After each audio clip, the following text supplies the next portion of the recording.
Persecution and martyrdom have been marks of Christianity from the very beginning of church history. I mean, you can go back to Tertullian, where he writes, "The blood of martyrs is the seed of the church." And my next guest has written a new book chronicling the heart-rending stories of heroic priests, lay people, and religious brutally persecuted and tortured for their faith today in all parts of the world. Please welcome Posse member, editor-in-chief of thecatholicthing.org, and author of the new book, The Martyrs of the New Millennium, The Global Persecution of Christians in the 21st Century, Robert Royal. Bob, thanks for being here. I really wanted to do this in April when the book was released, but history kind of took over and we had a papal election, so you'll forgive me. The subject of the new book is certainly something I think Pope Leo will grapple with throughout his pontificate, Martyrs of the New Millennium. This is a follow-up to a book I remember you did on Catholic martyrs of the 20th century. Why did you set out to write this book now, and how does it dovetail or depart from the earlier work? Yeah, actually, that book came out in 2000, and the reason it came out in 2000 is I gave a copy of that book to John Paul II on May 7, 2000, as part of the Jubilee celebration. You know, it was the Millennium and the 2000 Jubilee. And so I prepared that. It just came to me. People had some information about martyrs, and one thing led to another, and I ended up writing that book and giving the Pope a copy. I was asked by Aid to the Church in Need to do a second edition of that book for this year. This year, of course, is another Jubilee year, 2025. And a couple of weeks ago, when we were all in Rome, was the week that we were supposed to have an audience with the Pope and give Pope Francis a copy of the newer book. Yeah. And we know what happened. I mean, he died, and then that week that was supposed to be dedicated to the 21st century martyrs got eclipsed by all the other things, the conclave, the election, etc. But I'm glad Aid to the Church in Need was the group. You know, they're active everywhere in the world trying to defend Christians, help Christians get back to their historic homelands. And I'm very glad to have worked with them on this, because I wasn't planning on doing it. I actually have lots of other writing projects in hand, but it was good to have done it because it reminded me that after 9/11, the whole nature of Christian martyrdom in the 20th century changed from totalitarianism to radical Islam. Wow. Yeah, I want to get to that in a little bit, but give me a few current examples of violence and persecution. Let's start in the church in Nicaragua, which has been suffering a systematic, politically charged campaign of bloody assaults against parishes and chapels, kidnappings. We saw the expulsion of the apostolic nuncio, the exile of half of the country's bishops and many priests. You spend a lot of time on Latin America at the top of this book, Bob. What's driving that persecution in Nicaragua? I mean, this is a heavily Catholic region, and what can be done about it? Yeah, I know a lot of people will be surprised that the first chapter that deals with the substance of martyrdom in the 21st century is devoted to Latin America. But surprisingly, the organizations that track the martyrdom of priests in particular and religious say that Mexico, surprisingly, is the most dangerous country in the world today to be a Catholic priest. And in this instance, it isn't as it was back during the Cristero War, that the government was persecuting the church. Right.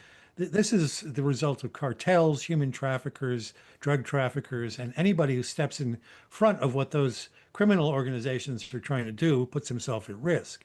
Now, in the case of Nicaragua, we all remember way back in the 1980s when John Paul II was in Nicaragua, and there was an ideological struggle going on between the Sandinistas and the church there. And they tried to shout him down at his mass, and he kind of heroically stood up and said, "Silencio," you know. We all remember that moment. And at that time as well, the people who were running Nicaragua were Daniel Ortega and his wife. And after various changes of government, they're back in power. And now it's not so much a matter of Marxism as it is a matter of a family wanting to control a country in which the church is the only effective opposition to their tyranny. So it's not surprising they're closing down TV stations, radio stations have expelled bishops and priests. It's an old playbook, but now it's being used for the sake of a particular family rather than an ideology. Yeah, no, again, a crime family, involved in, which is what we're seeing all across Central America. It's these cartels and crime syndicates, and I would argue the Ortegas are a piece of that. On Sunday, we saw a brutal attack, Bob, by extremist Muslim herdsmen in Nigeria. We've been covering this for years, and it left dozens dead. It resulted in the kidnapping of a Catholic priest, several nuns. Bob, what do we know about this tragedy, and is the Nigerian government doing anything to help these people? Well, look, there's marginal and very ineffective measures that the Nigerian government takes to try to tamp down some of this violence. But Nigeria is the most populated country in Africa. It's actually a wealthy country. That's the irony of it. They have lots of mineral resources, and of course that produces a lot of scrambling for control of those resources because they're very lucrative.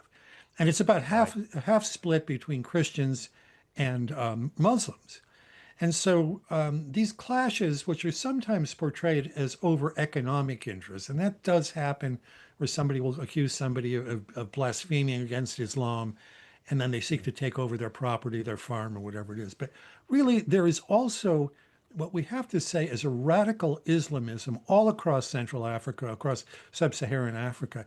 And so something like 5,000 Christians are killed a year on average in Nigeria, with very little response by the government. Now, I finished writing my book in mid-November, and I estimate that since then, something on the order between 2,000 and 3,000 Christians have probably been killed by radical Islam or this exploitative Islam in Nigeria. And it's a world tragedy that Nigeria has been removed from the countries of particular concern by the United States. This happened under the Biden administration. That has to be corrected by the Trump administration because this is an outrage. It's the largest body count of any country in the world, and the United States should be on record as protesting against it.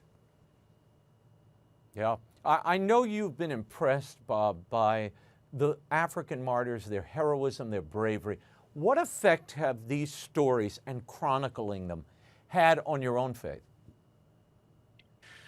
You know, when I wrote the previous book, a woman asked, I gave lots of lectures on that book, obviously, in 2000. And a woman got up after one of my lectures and asked me, weren't you depressed reading about all these terrible things that happened under communism and Nazism? You know, people being tortured, priests being humiliated and dressed up in, I mean, just absolutely unbelievable things if you start to dig into it.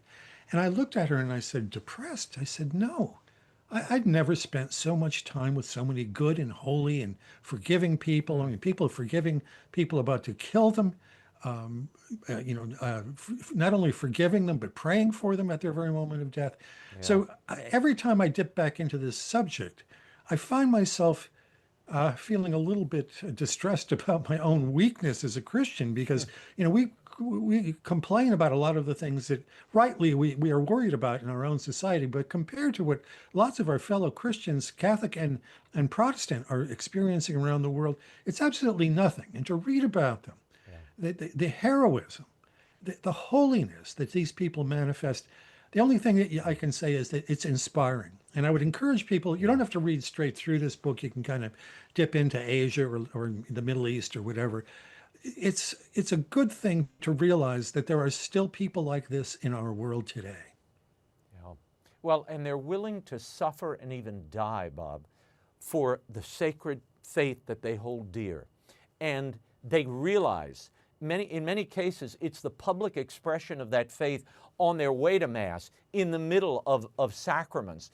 I know bishops who were flying into Sudan, for instance.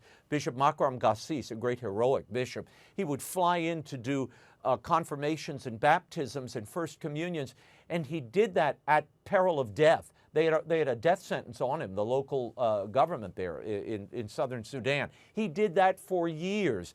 That expression, that witness of faith is something I think we all need to see. And when these things crop up that you and I discuss almost every week, it takes on, raising your voice is not a high price.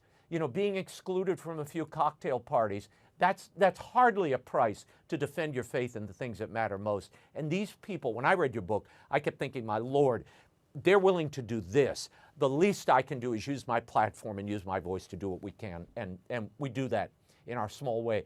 Your research suggests, Bob, that more Christians had shed their blood in the 20th century than in the previous 19 centuries combined, and that it was communist totalitarianism then that really fueled a lot of the 20th century martyrs by sheer numbers.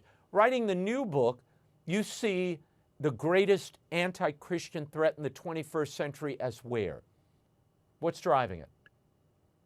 Yeah, look, I'll just quote a novelist, Salman Rushdie, who is a kind of a Pakistani Anglo literary figure, a novelist, who had a fatwa pronounced against him back in the 1980s because he'd written a book, The Satanic Verses, that seemed to suggest that Muhammad had accepted polytheism, at least partially in some of the disputed verses of the Quran. Well, he had to go into hiding. He was fortunate that Margaret Thatcher was the Prime Minister of England at the time because British special forces protected him. But he was attacked and lost his sight in one eye in Chautauqua, New York, just a year or two ago by a radical Muslim. And he said after this, I mean, this is someone from a Muslim background. He said, having survived the totalitarianism of fascism, of Nazism, and of communism in the 20th century, the 21st century woke up to find itself facing a new totalitarianism, and that is radical Islam. And this isn't just, a small group of people who have extreme views. This is a point of view that really seeks to create a worldwide caliphate. That's the word that they use. They think of it in terms of, Christians think of in terms of evangelizing the world.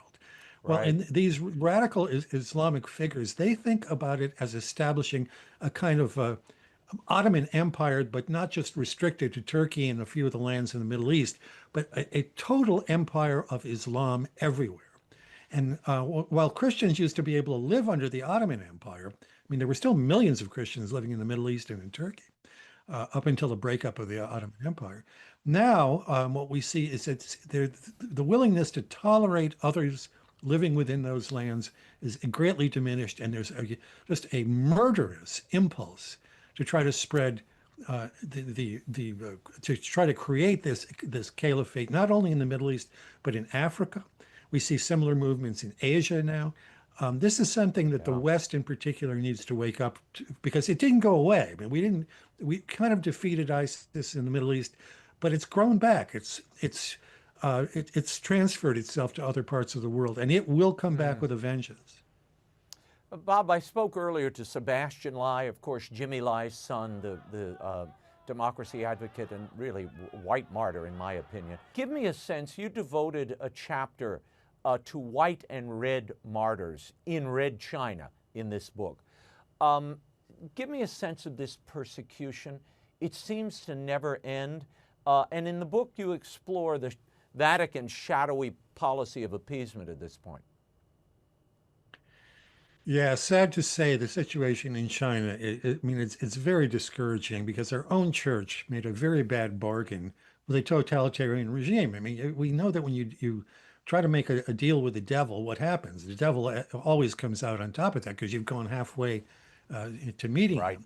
Now, we know that compared to what China did during the Cultural Revolution and what Chairman Mao did, the numbers are considerably smaller of the people who are being persecuted. But there's a full court press that's on. We know that there are images of President Xi inside of churches. There are attempts to kind of rewrite parts of the Gospels to point it in the direction of the Communist Party.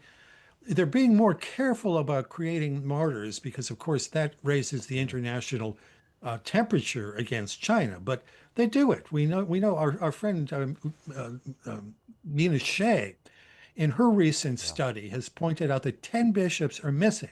I don't know what happened with them. They could be dead. They could be held in prisons somewhere. That's typically what they've been doing recently, but that's 10. And now we have a pope who was head of the committee in the Vatican who appointed bishops, so he's quite aware of what the problem is, and he's visited China. So it'll be very interesting to see if he is able to do anything about that terrible what we still call the secret accord because we don't know what's in it. But what we do know is that the Chinese have been abusing it, appointing bishops without consultation with the Vatican, even reorganizing dioceses. So that's one of the key places that Pope Leo XIV is going to have to address and address very soon. Yeah. Before we go, your final chapter on martyrs and persecution in the West, you mention this idea. Well, I guess we think of the West as more enlightened and tolerant, Bob, but you found rather virulent forms of persecution and martyrdom, not only in Europe, but here in the United States and Canada as well. How does the Western version of religious persecution differ from other forms, both in tact and subtlety? Yeah, I want to say we should not consider ourselves to be exempt from this kind of persecution. Now, we do have, of course, radical Islamic figures in Europe and in the United States, Australia, all the countries we normally think of as the West. There's a group in Vienna that's the Observatory on Anti-Christian Acts in Europe, and they use Europe's own definitions of hate crimes, and they find 700, 800, 900 cases per year of anti-Christian hate crimes in Europe. France alone loses about 2 religious buildings a month. We never hear about this, of course, in our media here in the United States. England, we know, has been arresting people for praying silently outside of abortion clinics and such things. Here in the United States, just in this past week in Seattle, I mean, this is kind of a telling thing because there is an anti-Christianity that defines our Christian beliefs as hate. And I think we want to pay some careful attention to it. There was a kind of a festival in Seattle just this week in which, kids were being given haircuts and there were rides and there were all sorts of things. But there was also an attempt, I think one of the slogans of it was hands off our children or keep away from our children. Mm-hmm. And a radical LGBT group came up and attacked them. Some of them were arrested. Some of the people who were attacked were arrested. And the mayor of Seattle said that Christian group had brought this on itself because it is a hate group. Well, this hasn't quite reached the level of our government using this, although we've seen the way our government tries to put pressure on the Little Sisters of the Poor and other Christian groups. I think we in the United States need to be vigilant about our own societies because there clearly is a large segment of our elites and just of ordinary people who want to define Christianity as something evil.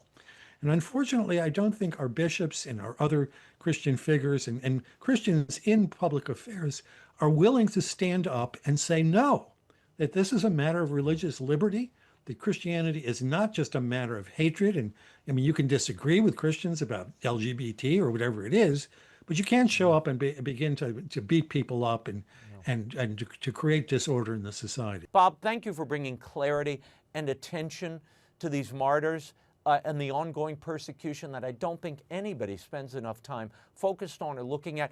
Martyrs of the New Millennium, the global persecution of Christians in the 21st century, published by Sophia Press, is available now at bookstores everywhere and online. Robert Royal, we'll see you next time with the Posse. Thank you. Thank you, Raymond.